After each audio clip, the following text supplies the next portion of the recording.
வணக்கம், என் பெயர் அஸ்வின். நான் 5th ஸ்டாண்டர்ட் படிக்கிறேன். என் அப்பா பெயர் அருண், என் அம்மா பெயர் தமிழரசி. ஹேபிட் மேனேஜ்மெண்ட்லேருந்து ஒரு திருக்குறளை நான் பாட போகிறேன்.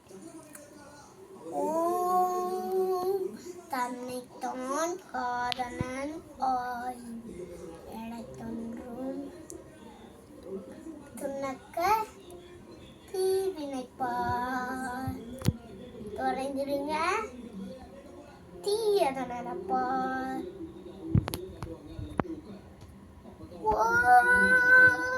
தன்னைத்தான் காதலன் எனத் தோன்றும் துணக்க தீவினைப்பார் திறந்திடுங்க தீயத நினைப்பார். திறந்திடுங்க தீயத நினைப்பார். திறந்திடுங்க தீயத நினைப்பார். நன்றி.